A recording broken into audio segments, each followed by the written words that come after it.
I've decided to get myself a metal cutting saw. I don't want the one with the abrasion blades because they make too much noise, they pollute too much, and I think they are in the long run more expensive, even though the blades themselves are cheaper. I didn't want to get myself a band saw because of space in my garage. I needed something more compact. I've seen a lot of good stuff about the Evolution series, especially the 355. I think it's the Evolution Raptor 355 or just Evolution 355. It's a big professional metal cutting circular saw. It's expensive though, so I didn't go for that. I opted for the R210 CMS or 210R CMS. Never mind, the 210 CMS, let's call it, over the Rage 4, which are both in the prosumer assortment segment of the Evolution tool series. So let's do an unboxing of the saw, and then I'll put it to a couple of really quick tests to give you my first impressions of it. Let's get started. When visiting the shop that sold this to me, and big thanks to Joakim at Ringdals Maskin, who helped me choose between this and a Rage 4. He said that 95 to 98% of their customers that are looking for a semi-professional pro hobby saw chooses this one, the 210. The Rage 4 is an older design. It's going to be phased out of the assortment. So he said, yeah, go for this one. It's a better machine. It's easier, and it still does a great job. So we'll see. It's supposed to be able to cut anything up to 6mm mild steel, and that's what I want it for. I have a really great Mitre saw for wood already, so I'm only looking for something to cut steel with, because cutting with the wire wheel, cutting with the angle grinder is doable for small parts, but if you want precision and any sort of volume, then you need something like this. So let's unbox it and see what's in the package, and then we'll give it a quick test. They have the Evolution 355, but that's a really big machine, and it's almost 3 times the cost for this. It's more than 3 times the cost of this, and I couldn't really justify myself spending roughly 7,000 Swedish krona on a metal saw. This one, I got a diamond blade for it as well to cut stone. So this one was 2,500 Swedish krona, roughly. Yeah. Instructions. I guess they have to include this, even though I'm not especially fond of these. It's a decent packaging, I would say. They've protected the important parts. Let's see if I can. Let's use the good arm.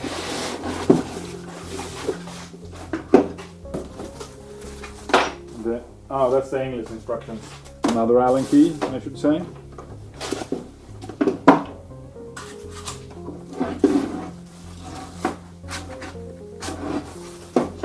I need to. There we go. So it's not a big machine, but I don't need a big machine. As of now, I'm going to cut 45mm square tubing. This one is more than capable of doing that.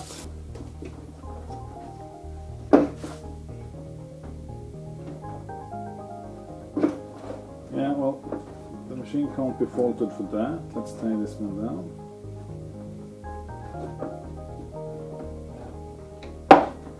It can still be moved, but I have to force it, so yeah.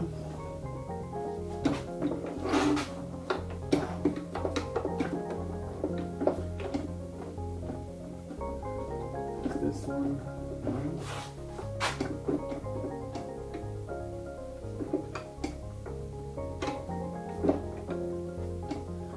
This is where I should read the instructions, but I refuse. Should be enough with this one, right?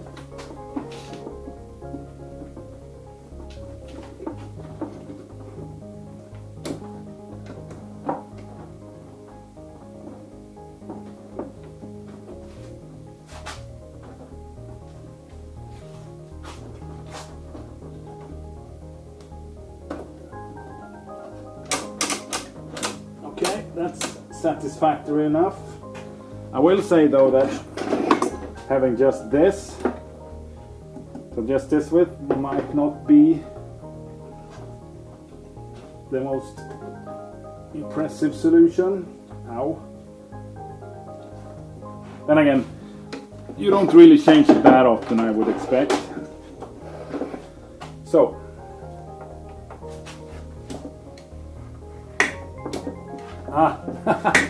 okay, you just need to be a bit forceful. I've seen some online reviews where they complain about a slop in the axis back here, but no, I don't see a problem.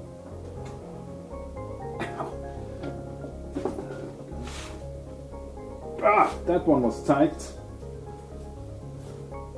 Sure, I have an injury on my finger, but still, shouldn't really. It could be. Oh, it could be that though.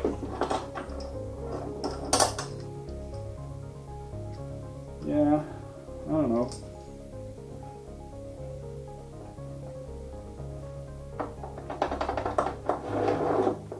Well, it's an interesting touch. I'll give them that.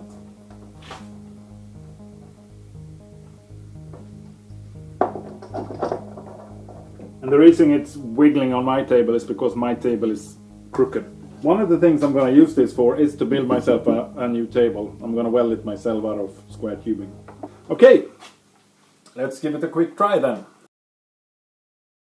I didn't have any 6mm steel, but I found some 8mm. So let's give this a try. And I'm of course wearing both eye and ear protection since I'm using the dust collector.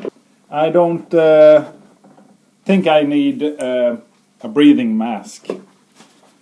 So let's see then what this can do. And Joachim at Ringdals Maskin said you mustn't lean on this, push down hard, because then you will break the machine sooner than later. So take it easy, be patient, it will cut through, just don't force it. And the instructions explicitly told me to never hold the material with my hand, always use the clamp, so I've clamped it down good. I haven't measured to make sure that the factory settings are 90 degrees. I'll do that later on. For now I just want to give it a quick spin. So here we go.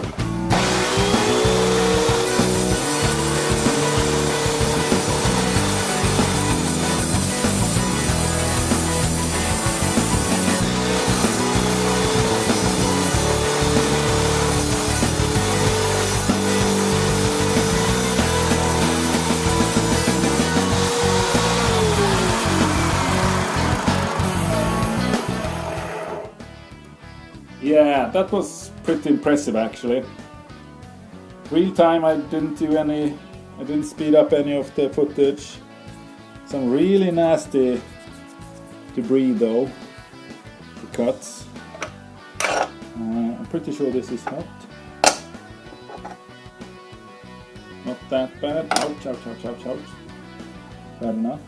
Yeah, and I didn't have to push hard at all. I actually had to constrain myself to make sure that I weren't pushing too hard. It's hard to find a good way for the cut, but seems decent enough to me. Now there's absolutely no guarantee that this piece is absolutely straight, although I would be very surprised if it's not. And yeah, the cut isn't perfect, half a millimeter or something. Still, it was quick and effortless compared to the angle grinder, so I'm more than happy with that. Let's try to make a bevel cut then real quick. In order to do a bevel cut, you need to make sure that you move this back guard out of the way, otherwise there's a risk that the machine will interfere with it when I cut, as proven here. Or is it no, that was the plan. Just want to make sure that blade still rotates freely. Excellent. Let's tighten this one up then and do a 45-degree cut.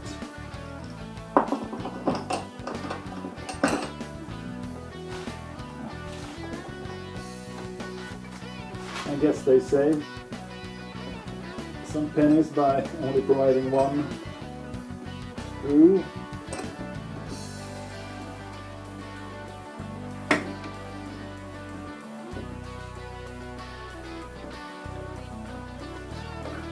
Let's give this one a shot then. And again, as always, ear protection and eye protection.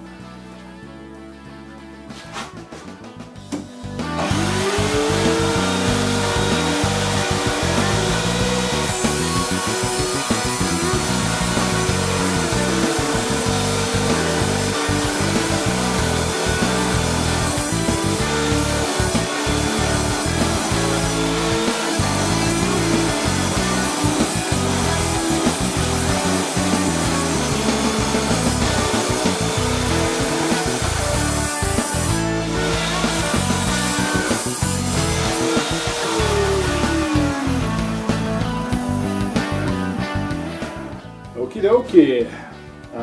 Not really sure about that noise. I think it was because I only cut off such a small piece and it somehow got caught into the blade. Otherwise, again, pretty effortless. I took it even slower now since it's a more complicated cut and it's also more material to cut through since we cut in 45 degrees. Nice cut. Again, for my purposes, this will be more than enough. Just for the sake of it, I'm guessing we should do a compound cut as well. Let's put it to 22.5. Okay, 22.5 degrees. Something like that.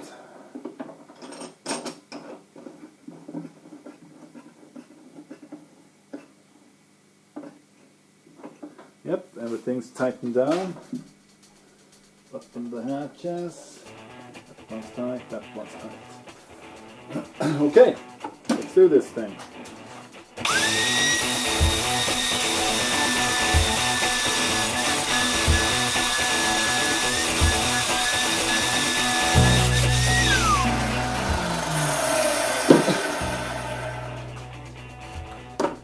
I took it really slow this time.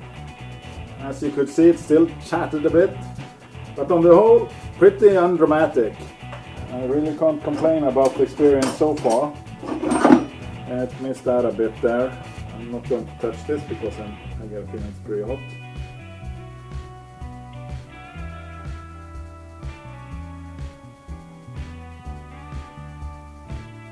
But for the price, I mean, it's 2,000 Swedish. It's not a bad machine for that money. Sure, I need to finish this off with the file, but otherwise, yeah, really can't complain. So, what do I think about the Evolution R210 CMS Mitre saw? For the price, it's really good value as far as I can tell from the first impressions that I've had. It's not a professional machine by any means, but for hobbyist and enthusiast like me, it should serve more than well enough. It's solid, it has a good feel to it, it looks like it's cast aluminium, the most of it. The tolerances are so far good. There are a couple of parts that is sort of cheap. The knobs I'm not really sure about, for instance, but for what I'm going to use it for, it's absolutely brilliant so far. Compared to a regular Mitre saw for wood, then this wouldn't be enough. Then I would go for something more complicated, I would say, or something more elaborate that has more features, more options, and is generally just more. But for a metal cutting saw, so far, so good. I'll be back with a more thorough review after using this for a couple of months. I have roughly 55 meters of square steel that I need to cut up and weld into different projects. So after that's done, I'll get back to you. Thank you very much for watching, and I hope I'll see you in my next video. Stay safe. Bye bye.